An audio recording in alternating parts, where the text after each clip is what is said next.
Bom, meu boa tarde a todas e todos. Quero aqui abraçar na figura do senador Paulo Paim a toda essa casa, os parlamentares que aqui se fazem representar, a todos os componentes desta mesa e das mesas anteriores. Quero agradecer muito, em meu nome, em nome da Comissão de Direitos Humanos da Assembleia Legislativa do Ceará, que presido, o convite que a Comissão de Direitos Humanos dessa casa e esse plenário nos fizeram para estarmos aqui debatendo um tema que é um tema urgente e emergencial.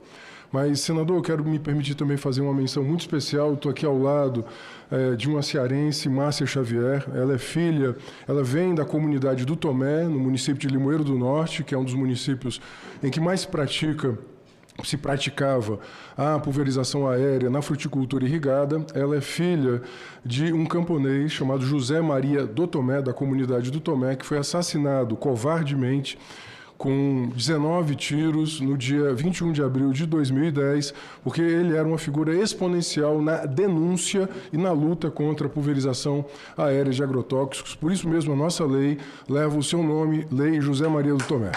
Márcia. Eu acho que não há lugar melhor para falarmos, inclusive, dessa dupla injustiça. Os mandantes e executores do assassinato do José Maria do Tomé até agora não sentaram no banco dos réus, senador. Foram denunciados e pronunciados. O Ministério Público, inclusive, denunciou a ligação, o motivo do assassinato de José Maria do Tomé, a sua luta contra a pulverização aérea de agrotóxicos. Mas, senador, eu venho aqui com uma dupla missão. Eu venho para contar uma história e venho para fazer um pedido a esse plenário desta Comissão de Direitos Humanos, mas a todos aqui que estão envolvidos nessa luta. Eu, como advogado de direitos humanos, alguns podem pensar qual é a interface entre a luta dos direitos humanos e a pulverização aérea de agrotóxicos. Aqui nesta mesa passaram, inclusive, outros saberes, muito especialmente também saberes da agricultura, mas é necessário e absolutamente urgente dizer que as externalidades do pacote tecnológico do grande agronegócio geram várias violações a direitos humanos. Externalidades estas que não são contabilizadas na análise de riscos, não são sequer visibilizadas.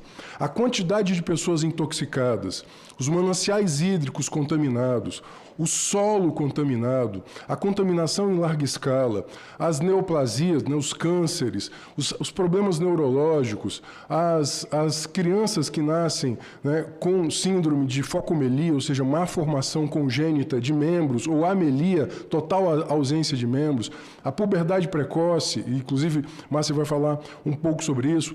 Todas estas são externalidades que não estão sendo contabilizadas e deveriam ser, pelo atual modelo de desenvolvimento do agronegócio.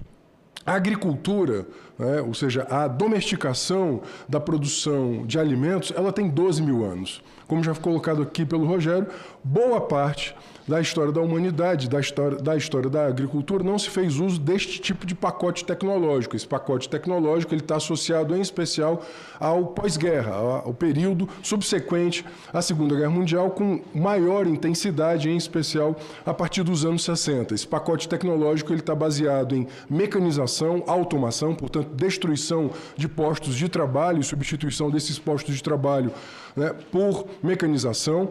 Em segundo lugar, a utilização em larga escala de fertilizantes químicos, muito especialmente de origem petroquímica, e a utilização de veneno, de agrotóxicos para o controle de pragas em razão da monocultura, que favorece, uma monocultura em grandes extensões, favorece ao aparecimento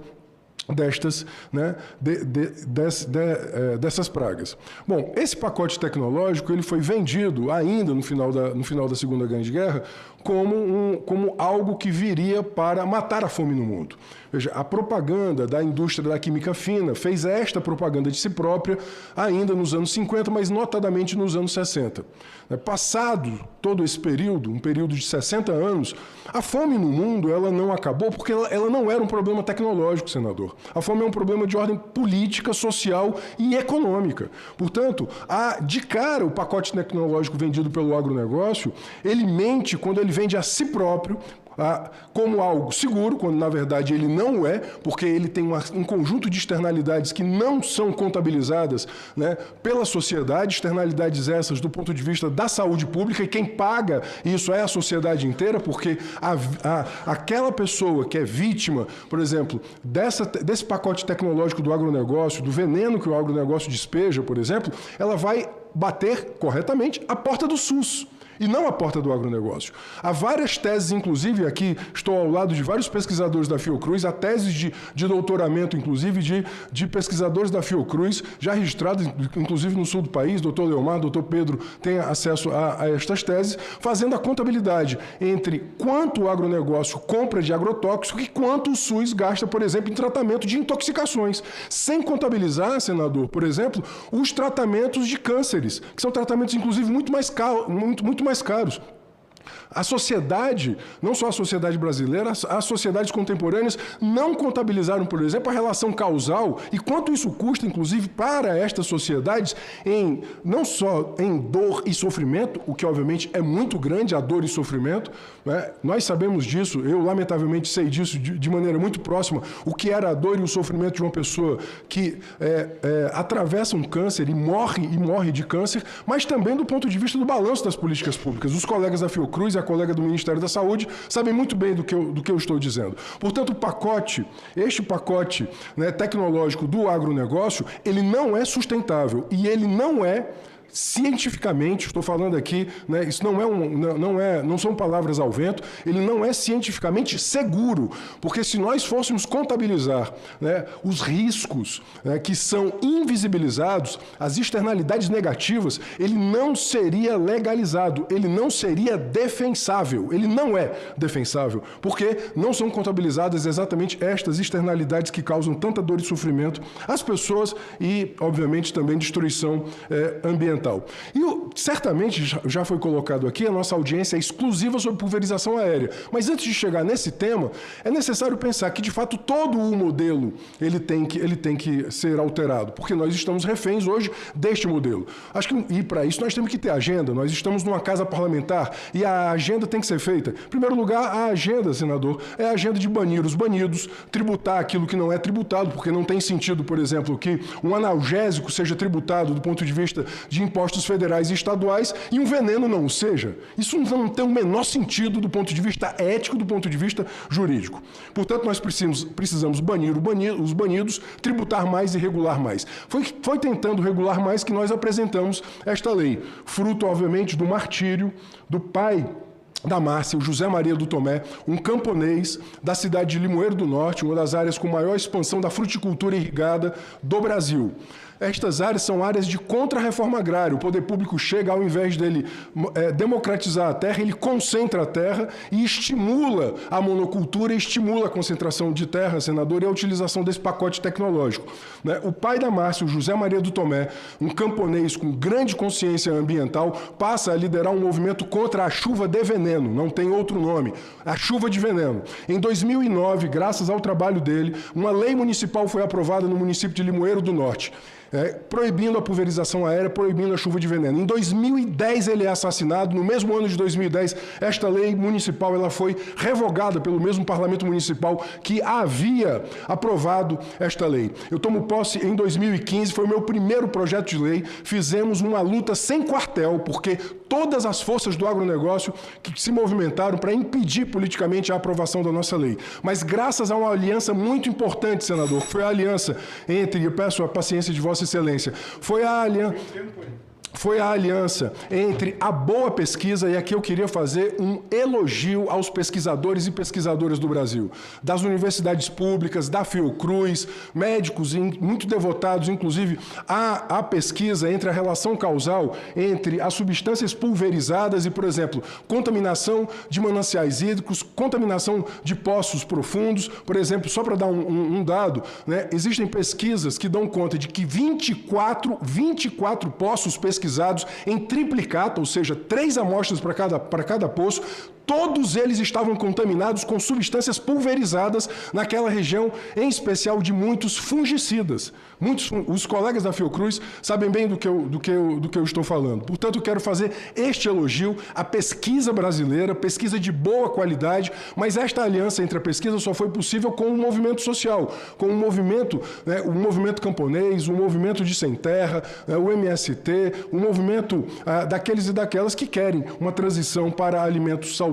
Por isso mesmo, depois dessa luta sem quartel, nós conseguimos aprovar a primeira lei e até agora única lei estadual que proíbe a pulverização aérea de agrotóxicos em todo o estado, que em homenagem a este homem leva o nome de Lei José Maria do Tomé. Porque em homenagem ao seu martírio e também à sua luta. Ao contrário do que o agronegócio dizia, senador, que dizia que nós iríamos acabar com milhares de empregos ou acabar com a fruticultura irrigada, notas técnicas, cuja fonte é o próprio agronegócio, né, atestam o crescimento da produção. Não digo que a lei fez crescer a produção, mas que houve crescimento da produção nos 4 anos de vigência. A lei foi sancionada em 2019, depois de um amplo processo de debate em que se envolveram, inclusive, pesquisadores do Brasil inteiro, porque a pressão sobre o governador Camilo Santana, na época, para vetar a lei era muito grande. Quero dizer também que a lei tem a coautoria do então deputado, hoje governador Eumano Freitas, e do deputado Joaquim Noronha. Nós conseguimos provar que 2019, 2020, 2021, 2022, houve crescimento da produção de frutas no estado do Ceará, ao contrário do que o pânico do agronegócio queria espalhar. Bom, o agronegócio, desde então, tenta derrubar a lei. Não conseguiu politicamente, tentou mediaticamente, fazendo esse pânico social, também não conseguiu. Em 2019, eles entram com 3 processos no estado do Ceará, perdem os 3 processos. Ainda em 2019, a CNA, o peso pesado da agricultura e do agronegócio brasileiros, né, entra com uma ADI, uma ação declaratória, uma ação direta de inconstitucionalidade, de número 6137, cuja relatoria coube à ministra Carmen Lúcia, que faz um voto tecnicamente perfeito. Ela diz o seguinte: olha, a lei, tanto a Constituição, no artigo 24, o doutor Leomar já fez menção a isso, como a própria Lei Nacional de Agrotóxicos facultam ao Estado e ao município regularem de maneira mais protetiva, né, os seus territórios. E assim o fizemos, utilizando da nossa competência. A ministra Carmen, portanto, exala um voto em favor da constitucionalidade da nossa lei. O ministro Fachin acompanha a ministra Carmen. O ministro Gilmar pediu vistas, devolve as vistas na semana passada e agora o julgamento está marcado para o dia 19 de maio. Senador, eu disse que vinha contar uma história e vinha fazer um pedido. Esse julgamento que se aproxima agora, de 19 a 26 de maio, ele não é um julgamento sobre uma lei do Ceará. Ele é um julgamento sobre o Brasil. E eu quero pedir o apoio de Vossa Excelência. É muito importante que os ministros do STF, e aqui eu queria estender esse pedido de apoio a todas as entidades civis que aqui estão, todas as entidades. Mesmo não sendo parte do processo, é muito importante que aqui o STF, e isso faz da cultura do STF, receber aportes da sociedade civil sobre matéria constitucional. Portanto, muitas entidades se habilitaram como amicus curiae, uma delas está aqui, inclusive, o Instituto Terra Azul, várias outras entidades se habilitaram, e para nós é muito importante que as entidades da sociedade civil escrevam aos ministros do STF para que mantenham a única e primeira lei estadual que proíbe a pulverização aérea de agrotóxicos. Lembrando que isso não é propriamente um pioneirismo no mundo. A Resolução 128 da União Europeia, de 2009, da União Europeia, já proibiu a pulverização aérea, tornando-a uma prática absolutamente excepcional. Portanto, senador, em concluindo, eu quero apelar, me permita um verbo mais forte, a Vossa Excelência, ao plenário desta comissão, para que nós possamos sensibilizar os ministros do STF com as razões de direito em favor da saúde pública e do meio ambiente.